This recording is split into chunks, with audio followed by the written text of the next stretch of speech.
Friends, good evening. Welcome, everyone. This is the Gnostic Institute of Esoteric Magic. Thank you so much for joining us today in our topic, given today's date that we are celebrating March 20th, the transition into the constellation of Aries. And thus, our topic tonight is going to be Hermetic Astrology, Aries. By the time that we are done with today's session, you're going to be learning a few things. Among them, you will know that there are 4 distinct states of consciousness, that there are archetypal forces from each constellation of the Zodiac that correspond directly with specific parts of our body. And working with these superior forces has a tremendous benefit because it helps us awaken consciousness. By the time that we are done with this first part of the session, we're going to dedicate some time into putting into practice exercises that are going to help us teach us how to move these superior forces so that they can contribute into the awakening of the consciousness. And thus, we would like to start by quoting the words of Master Samael Aun-Weor. Samael says, there are 4 possible states of consciousness in man: sleep, waking consciousness, auto-consciousness, and objective consciousness. He says, the intellectual animal divides its painful and miserable life between ordinary sleep and the so-called state of wakefulness, which is, unfortunately, another form of sleep. So with these initial words, let's look at what are these 4 distinct states of consciousness: auto-consciousness, wakefulness, sleep, objective consciousness. They all have very specific names, and at this level of study, we want you to learn them. These 4 states are Eikasia, Pistis, DIANOIA, and the state of NOUS. What exactly each one of these states entail? Let's start with the state of Eikasia, because this one is perhaps the easiest one for us to understand. When it comes to this one, Eikasia, the great philosopher Plato defined Eikasia as, quote unquote, the lowest state of knowing. So what does that mean in terms of you and I every day? Well, this is the moment when the physical body is asleep. The moment that the physical body falls asleep, the ego leaves the body. And when the ego leaves the body, it leaves the body wrapped in its own lunar bodies. Those lunar bodies are the lunar astral body, the lunar mental body, that willpower of the ego.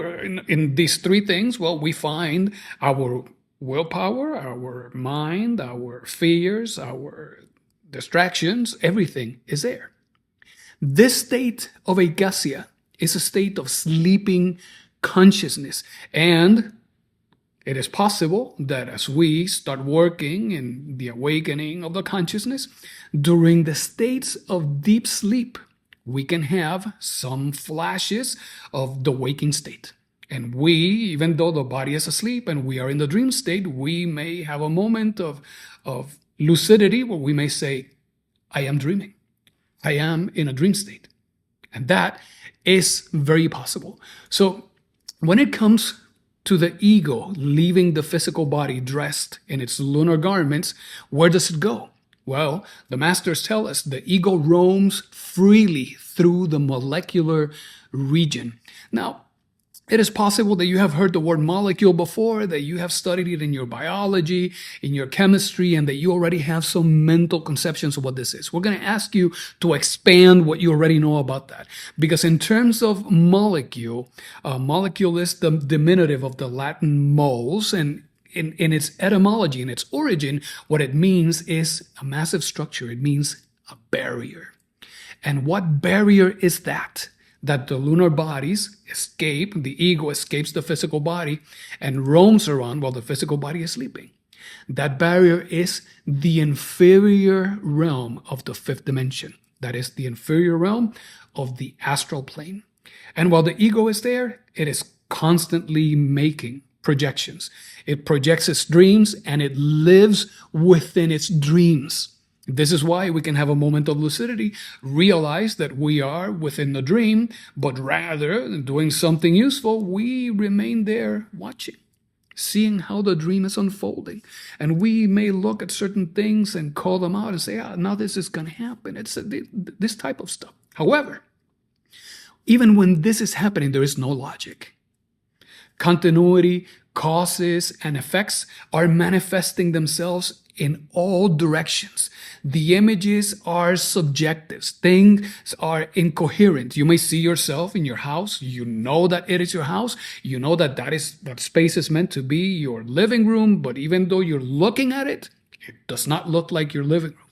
So all of these images that we're seeing there, many of them, as they show up, they come across so vague. And the scenes appear and disappear. There are some very dramatic transitions between one environment and the next. You find yourself in your house. There are no stairs in your house. However, you choose to go down the stairs. You walk and open the door into a bedroom and you walk in. You're expecting to see something and there is something completely different. This is the type of projections that the ego is constantly making within the dream state. And this is the state of akasia. But there is a superior state to akasia, and that is the state of pistis. Pistis is Greek, and it really means a belief in a higher power. In the state of pistis, well, because this is the moment when the ego comes back to the physical body, we open our eyes, and suddenly we have a different perspective, and it becomes easier for us to connect sensations and perceptions. Well, the state of pistis leads us to believe that we ourselves are the higher power. And the problem is that in this state of awareness, of pistis, we're constantly vulnerable to the cycles of being identified and fascinated and with events, with circumstances, and falling back into the sleep of consciousness. In the state of pistis, because our dreams continue inside, because we continue roaming on a body that is awake, but daydreaming, it is very easy for us to get distracted.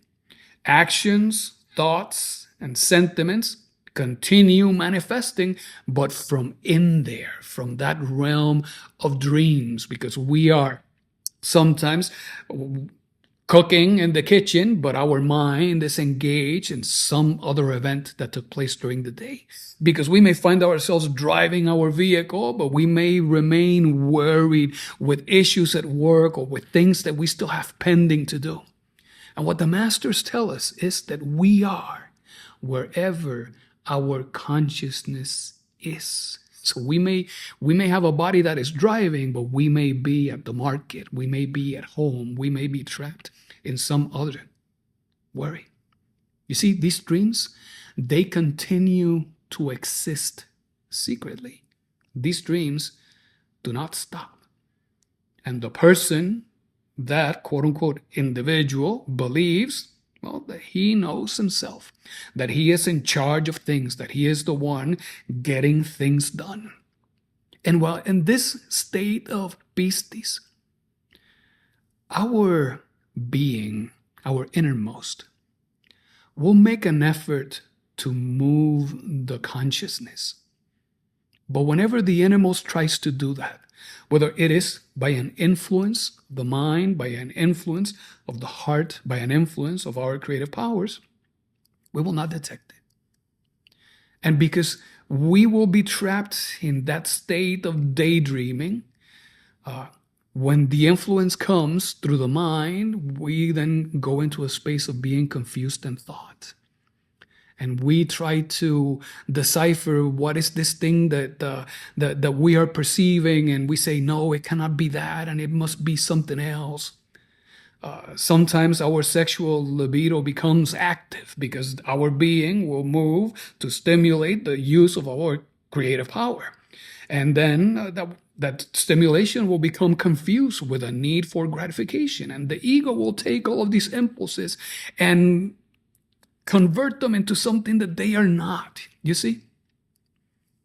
Even at times, In the state of Piscis, the voice of the consciousness will speak. And many times, when the voice of the consciousness speaks, it manifests as some sort of remorse, as a function of the heart. But the mind will translate that as many other things other than remorse. The mind will take and become influenced by inferior elements of pride that exist in us, and rather than seeing that remorse that is a force of the consciousness, where the consciousness is witnessing the consequences of its creation so that it can move itself to eliminate that thing, well, those elements of pride will translate that into shame or guilt or feeling cringe and things of the sort. This is what happens in the state of Piscis. And to this effect, the great master says, the rational animal, he drives cars dreaming, he works in the factory, in the office, he falls in love in dreams, and he gets married in dreams. Rarely, very rarely in life, he is awake. He lives in a dream world and firmly believes that he is awake. He says, first of all, it is necessary to understand that you are asleep. Only when someone fully realizes that they are asleep do they truly enter the path of awakening. We enter this path of awakening whenever we recognize the effect of all of these inferior elements. But it is not just that. We have to recognize the consequences of these inferior elements, the psychological aggregates that exist within us, and start using willpower. That willpower that emerges from the consciousness itself, because it is a force of the consciousness. And when we recognize the consequences of these creations and we move with determined step, with willpower to see them eliminated, we can then start overcoming them.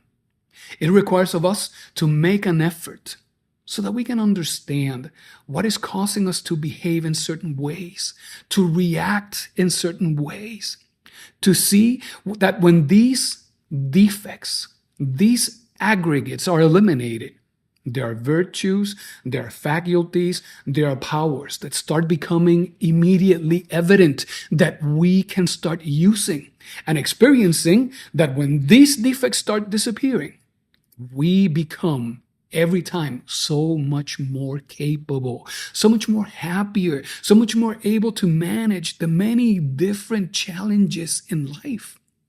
And this manifests itself in so many beautiful degrees. One day you suddenly realize that as you have been starting to work in yourself in this path of awakening, and you have worked on eliminating some of these, and you are investing of that willpower of the consciousness, suddenly the things that bothered you in the past, they no longer affect you the same way. That in the past, the way that you would have reacted, it is not happening like that anymore. That there are elements of tolerance and kindness and compassion that start materializing and taking place. And as those virtues, those faculties, those powers start coming together, they start moving you into a third state of consciousness that is called DIANOIA or DIANOIA. This state of DIANOIA, Plato teaches that this is a state of knowledge that falls short of what is known in Greek as noesis. Gnosis. Gnosis, that self-knowing of the being itself. The state of DIANOIA, these are beings that achieve a state where they become self-aware. That self-awareness leads them to the truth about themselves individually. This truth is a process through which the being knows itself. And what does that mean to you as a sincere practitioner? You would know the source of each thought that comes through your mind. You would know the cause behind each sentiment that you experience. You would know the impulse that exists behind all of your habits, behind all of your mannerisms. Things will no longer happen automatically. I mean, beings that reach a state of DIANOIA, These are the beings who are willing to endure the true effort of self-observation. That means that they will willingly seek to understand how their defects operate. How is it that each one of these aggregates assumes control of the 5 cylinders of the human machine, and how it controls the body as a vehicle and as an organism? These are beings that have comprehended the way that these defects have kept them in ignorance about so many mysteries and processes of nature. Comprehend how is it that every time that these defects came into play, they violated that fundamental principle of ahimsa, which is of doing no harm. Because these defects, well, they will harm you and they will harm the people around you with their insults, with their indifference, with their prejudices, with their self-pity, with their hypocrisies, etc., etc. Beings that reach a state of DIANOIA, they have realized that there are superior forces that we can use to eliminate these defects. They have come to see through their experience, their experiential knowledge, that the mind has no ability to eliminate these defects. And because they realize that there are forces superior to the mind, that these forces can not only help reduce these defects to what the masters refer to as a cosmic dust, but also help them transcend into a superior human condition. These are beings that they have no need to believe, because their experience tells them that there is a source of power that exists within each and every one of us, that when we transmute it, that you can fundamentally use it to fabricate the superior existential bodies of the being. And that is crucial, because once we have those bodies, we can become an inhabitant of those superior realms of creation. With a superior existential body of the being, like the solar astral body, we can become an inhabitant of the astral plane. With a superior mental body, we can go beyond that realm and become citizens of the mental realm of creation. These are places where thrones, dominions, powers, archangels, virtues, malakim, seraphim, all of these divine hierarchies exist. And they exist there because the bodies that they have, similar to these, are made of a matter that is just more subtle than one that we have today. These are the beings that have achieved that state of DIANOIA. But Samael tells us the most serious mistake of many ignorance, pseudo-esoterists and pseudo-occultists, is to presume to be self-aware and believe that everyone is awake, that people have auto-consciousness. Things that we have learned from the great masters. The false idea tied to this very same line of thought, that mechanically, eventually, we will all awaken into a state of enlightenment without investing any effort. These are serious mistakes. The way to move into the state of DIANOIA is by investing that willpower and moving forth, decisively moved by that fire and that longing of the consciousness. Because after the state of DIANOIA, there is this thing that Samael mentioned, auto-consciousness. That is the state of NOUS. NOUS is a state of, if we could say, awakeness that is so superior that it is regarded as a state of self-contemplating the order of the universe. It is becoming one with the truth. It is becoming one with the law. Great men have achieved the state of NOUS. Every man that has achieved a state of Christification, who has received the Christ and has received that Gnostic initiation, which is that nativity of the heart, similar to when Jesus received that fusion with the Holy Spirit as he was being baptized. Well, these are all beings that have achieved that state of nous. And some examples of these are the great Hermes Trismegistus, the thrice great god Ibis of Thoth, Siddhartha Gautama, the Buddha, Galen, master of medicine, Paracelsus, a great master of medicine, Yeshua ben Pandira, Jesus, Christified, who is the master of all masters. He is the greatest of all of them. Quetzalcoatl, who is that same representation of the Christ among those Aztec cultures of Mesoamerica. These are all great beings who have achieved the state of nous. And Samael says, whoever has reached the fourth floor, the state of nous, of the house, is without a doubt an enlightened. He knows by direct experience the mysteries of life and death. He has wisdom, and his spatial sense is fully developed. It is important that we share this with you because as a preamble to these topics of the zodiac, we must know these states of consciousness so that we can then understand how is it that Hermetic astrology can help us transition from the inferior states of Piscis and Acacia into the higher states of DIANOIA and NOUS. Notice that we're saying Hermetic astrology. We are not saying astrology. It is Hermetic because Hermetic means that it deals with quote-unquote occult science.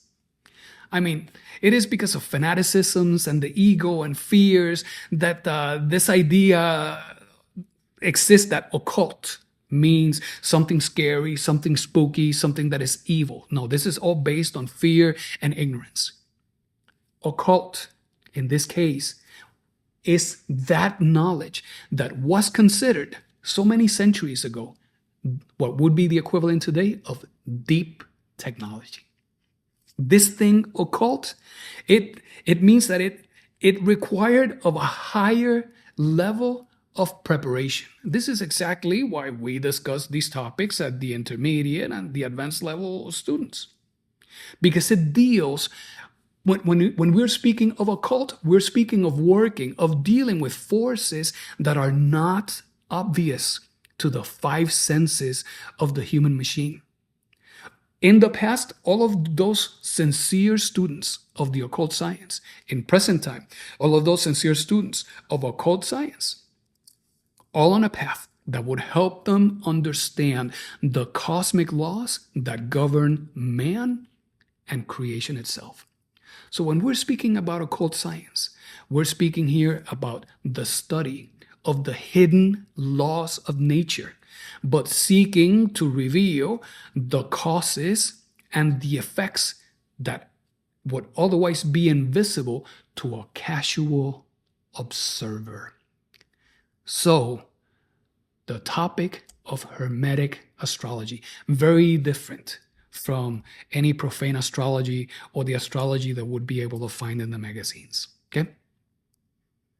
This image is very telling because it shows us that within the human organism, there exists a living zodiac.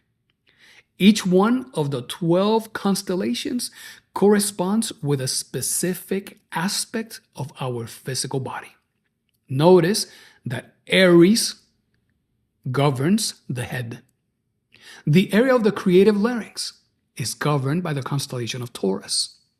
The thymus gland is governed, influenced by the constellation of Cancer. Gemini influences the arms, the lungs, the bronchi. Leo, the heart. The constellation of Virgo in the solar plexus, in the pancreas. The constellation of Libra influences our equilibrium in life, influences the kidneys. The constellation of Scorpio has a direct influence over the sexual organs. Sagittarius influences the femoral arteries. Those are the largest conduits of blood transfer that we have in our legs. The constellation of Capricorn influences the knees, the skeletal structure itself. Aquarius, the calves, and within the calves, the saphenous veins. Those are the largest conduits that are used to return blood from the legs all the way up to the heart. And at the feet, we see the influence of the constellation of Pisces that speaks of synthesis. You see, these constellations influence the human organism, but they don't do that just because they are celestial bodies and they have gravitational forces. They do so because at the heart of every constellation, there is a heart temple. And within that heart temple, there are divine beings that are the rulers, the governors of that constellation. And as divine beings, well, they have a divine influence in this microcosmic man. Samael says, like the axle on a wheel, mass can only be dominated from its center, and the center of all mass is the spirit. For this reason, we affirm that in every sidereal center there is a heart temple, and that is the abode of the genie of the star. This happens in our solar system. We have these constellations of the zodiac. These constellations have a central sun and planets that surround them. These constellations have a central sun and other suns that surround them, each one of those suns with their own planets. So you can imagine the level of development of these particular genii. We need also an intermediary between the constellation and the body. And thus, there are 7 archangels that are the cosmo creators of this cosmos in which you and I exist and we carry our being. These 7 genii are the archetypes of the 7 planets, and each one has an association with a zodiacal constellation and a direct influence over a part of our bodies. These 7 archangels are Gabriel, Raphael, Uriel, Samael, Michael, Zachariel, and Orifiel. These 7 archangels, they are known as the 7 spirits. They come and deliver a particular teaching, a particular truth to each of the races that have existed on this planet and the upcoming races that will come after this 5th Aryan race. Even the days of the week are based on the influences of these 7 archangels. And so Sunday, that is the day of the sun, is influenced by Michael. Tuesday, that is the day of Mars, is influenced by Archangel Samael. Monday, that is the day of the moon, by Archangel Gabriel. Saturday, the day of Saturn, by Archangel Orifiel, and just like that, etc., etc. So we can work not only with these archangels, but we can work with the genii of the constellations of each zodiac so that they can exercise their sidereal magic within our microcosmos and help us heal, help us restore, help us awaken. And this is why Samael says, arithmetic astrology is not exact. For this reason, I consider that you cannot be an authentic astrologer without being a theurgist alchemist. Theurgist, because you can work with those sidereal forces. Alchemist, because you can work on the transmutation of the creative energies that exist within you. Theurgy, or divine magic, can only be exercised through the innermost. This is not a magic that you can try to conjure yourself from our insignificant person. This is something that we must always invoke of our divine being. And this course of esoteric astrology, Samael tells us, will turn you into theurgists and alchemists and will develop all the occult powers in you. And then you will learn how to make yourself invisible, how to invoke and materialize the planetary gods in the physical world to converse with them, to eliminate your karma. and the secret art of succeeding in life through certain mysterious formulas that will allow you to manipulate the sidereal rays for your purposes and help others. Again, this is all according to the law. It is all manifested through the being, not through the filter of our defects. So we will show you how to perform all of these things as we make progress in these studies. But today, we're going to teach you how to properly access and enter the temples of these divine beings and how to properly invoke them. The entrance to every temple has two main pillars, two main columns. These two columns are a white pillar, a white column, and a black column. The white column has a name, and that name is Jacquin. The black column has a name as well, and that name is Boaz. Jacquin and Boaz are the words of passage for you to be able to walk into these temples. And there is a mantra that we sing when we are invoking the presence of these great masters. That mantra is Antia Dauna Sastasa. How is it that this process works? We invoke the innermost. And how do you do that? You do that in a way that flows naturally from your heart. Divine Father, we're humbly here at your presence, and we ask of you with our heart and our soul that you present yourself at the doors of the heart temple of Venus, at the doors of the heart temple of Mars, at the doors of the heart temple of the Sun, at the doors of the heart temple of the constellation of Aries. When we say that, we are crossing our arms on our chest, the right arm over the left, and we say, as you present yourself at the doors of this temple, do the necessary salutations. With your arms crossed, you incline to the right and you say the word Jacquin, and you pay the veneration to the left and you say Boaz.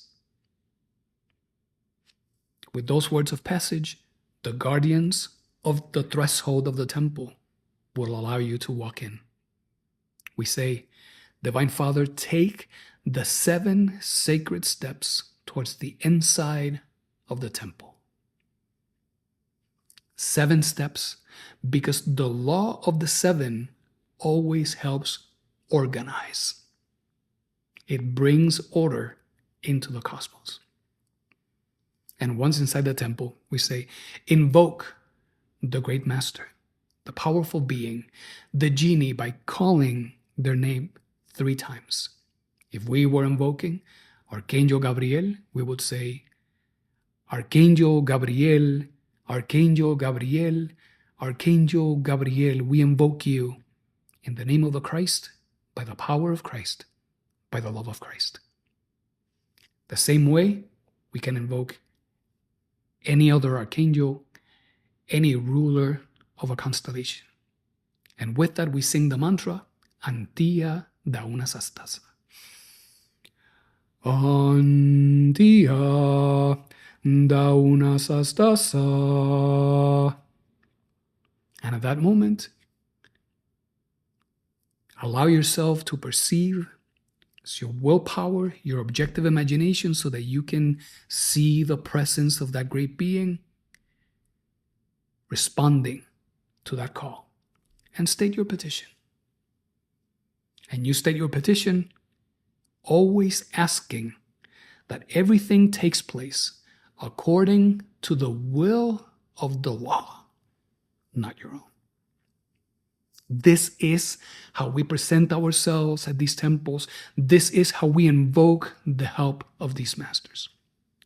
And now that we're here to speak about the constellation of Aries, now that we have learned about these 4 states of consciousness, now that we have learned how to invoke of the great masters, let's learn about the attributes of the natives of Aries, because we all have some of these attributes. The natives of Aries are of a warrior nature. These people from Aries, they have a tremendous Martian energy, and they are very easy to get wound up and get into anger. But they're also capable of great enterprises. It is very common for the natives of Aries to not be happy in the matters of love. In their lives, there are many disagreements, there are marital separations. And this is because Aries is a zodiac of fire. And the man of Aries will capture that fire according to his own way of thinking, according to his own way of feeling, and according to his own way of acting. And the effects of that fire can then be expressed in perhaps inferior ways. So it is not uncommon to see that a man of Aries will argue a lot with his spouse. It is, if, as you may know people from the constellation of Aries, you will notice that they have a marked tendency to quarrel. They will always try to use their willpower in ways that can be destructive. In many instances, ways that are selfish. And people from Aries, they love independent life. But something peculiar is that even though they love that independence, they seem to have a strong affinity to the military, and they prefer that environment of the military. So what does Samael say? To be happy, the natives of Aries must put an end to their defect of anger. And they are better off when they marry people from Libra. Samael says, air and fire understand each other very well. Aries and Libra is a very, very interesting combination. So Aries is the house of Mars. And Mars, well, in those Roman Greco traditions, Mars is the god of war. Mars is the planet of war. So in terms of how this influences the natives of Libra, well, they will, when it comes to taking action, they will take action that is instinctive and quick and direct. They will tend to act first and then think later of the consequences. And that can create many complications. Natives of Aries will have this warrior type of energy, well, in which they will exercise very strong leadership skills. And they can be very volatile. I mean, they will present very intense passion, and they will surprise you, because many natives of Aries will have a very short fuse and a quick burning temper. But there are some good things behind them as well. They're often viewed as adventurous, they're straightforward, they can be confrontational, but they will rarely hold resentment. The natives of Aries will put aside grudges and wake up the next day not even remembering what happened before. For some people, this is difficult to handle, okay? But one thing is true. Natives of Aries, they thrive on challenges and might find conflict more comfortable than working towards peace. So, Aries has an element, and that is the element of fire. The metal of Aries is iron, and the stone of Aries is the ruby, the diamond. The color of Aries is red, and the genii, the rulers of the constellation of Aries, are those great masters, Sarael and Sartaran. This constellation comes into effect in the period between March 21st and April 20th, plus or minus some fractions of days, hours, and minutes. But again, Aries influences the head. The light of Aries and the mantra Aum will help awaken the faculties of the pituitary and the pineal glands. And when the light of Aries develops in the brain, we awaken consciousness. Let's go into a practice. Going to pass now my lovely Rachel, and she's going to share with you the practice of Aries. First off, do we have any Aries on the line tonight? Anybody from Aries other than Rick? It just sounds like it's with Rick. Okay. Okay, so during the Zodiac of Aries, there are two practices that Master Samael gives us from his practical astrology book. The first is the vocalization of the vowel I. This is done for 1 hour daily. And the vowel I, it sounds like E, like this. E. Vowel I will cause the pineal gland to vibrate and awaken the faculty of clairvoyance. During this time, the hierarchies of Aries will assist us and awaken the faculties of the pineal gland and heal our brain with special treatments. Master Samael advises us before bed to sit in a comfortable chair for half an hour, and we can close our eyes and remove all thoughts from our mind. Then we will imagine that fire from the constellation of Aries descending from the heavens, penetrating the pineal gland. We can also incorporate that practice in the practice that we're going to do tonight. This is the second practice now. For our practice together tonight, we're going to sit in a comfortable chair and we're going to empty our minds from any thoughts.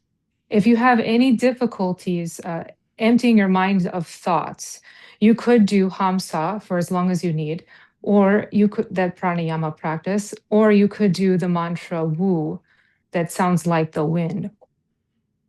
I'm not sure if you can hear it. I have noise cancellation in my earbuds, but it sounds like the wind.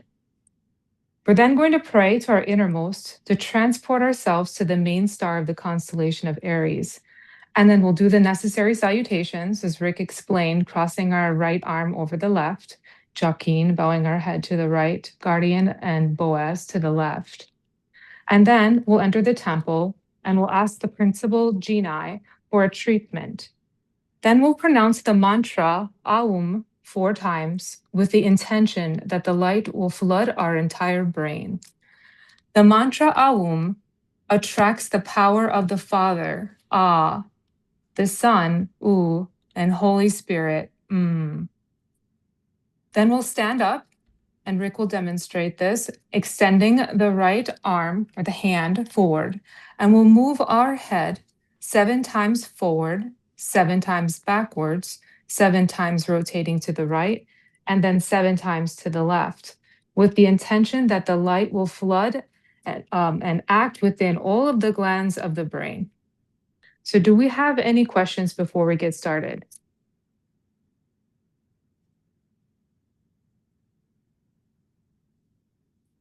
All right, well then let's get started. We're going to face the east.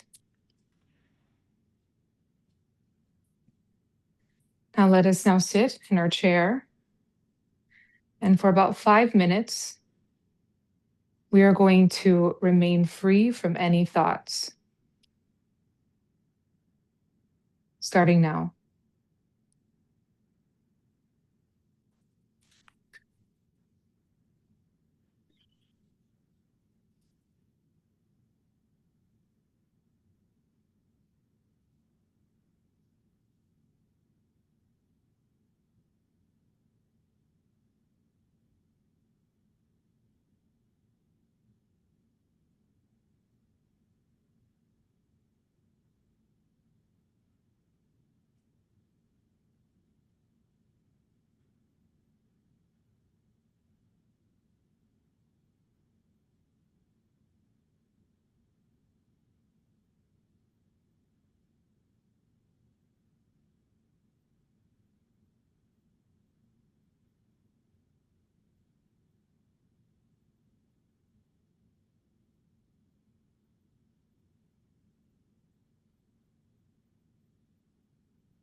Concentrating on our heart, we pray to our innermost. Father of mine, you who are my true being, I beg you to transport yourself to the main star of the constellation of Aries and bring the ruler of Aries, Samael, and the two zodiac elders of Aries, Sataran and Sarahiel, into this humble house so that they may heal our brains and awaken the occult powers in our heads. And with your hands over your chest, right over the left, or interlaced hands over the heart, either way, we're going to make the salutations. To the right, bow, Jakin, Boaz, to the left. Father of mine, walk the 7 sacred steps inside towards the interior of the temple and kneel down at the principal genie of Aries. Samael, Sataran, Sarahiel. Samael, Sataran, Sarahiel. Samael, Sataran, and Sarahiel. We invoke you in the name of the Christ, by the power of Christ, by the majesty of Christ. Mantra Antiya Dauna Sastasa. Antiya Dauna Sastasa. Samael, Sataran, and Sarahiel, we call on you. We ask for your help. Awaken the powers of our brain. Awaken the faculties of the pineal gland. Heal our brains and restore the connections that it may be in harmony with nature. Flood our heads with your light. Now we're going to pronounce the mantra Aum 4 times, imagining the fire from the constellation of Aries descending, that light flooding our heads, acting within all the glands of the brain. Aum.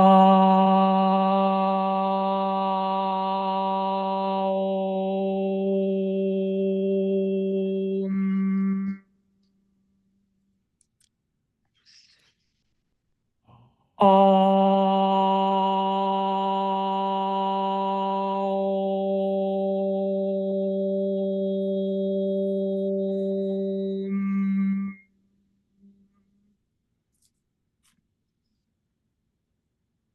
Aum.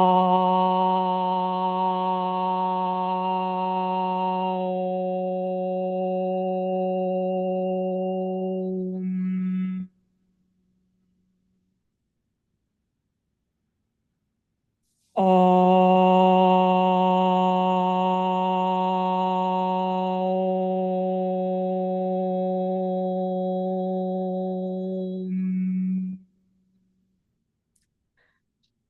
Now stand up and extend your right hand forward, moving the head 7 times forward with the intention that the light floods and acts within all the glands of the brain.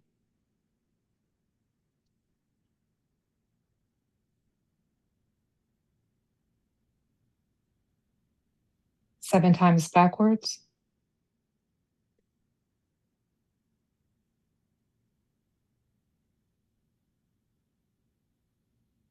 Seven times to the right. Rotating to the right.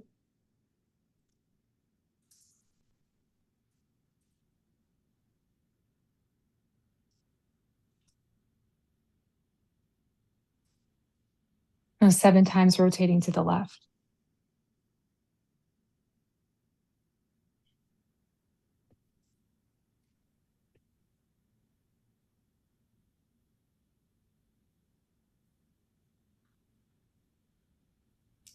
And cross your arms back over your chest, right over the left. And just really feel it in your heart. We give infinite thanks to Master Samael, Sataran, and Sarahil for their generous assistance. Thank you. Thank you, Father, for your assistance. We ask that this work materialize and crystallize according to the great law. We offer this work in the name of the Father, the Son, and the Holy Spirit. You can do the sign of the cross and the microcosmic star. And the most holy and powerful Tetragrammaton, and seal the practice with the rune Sig, the rune of victory.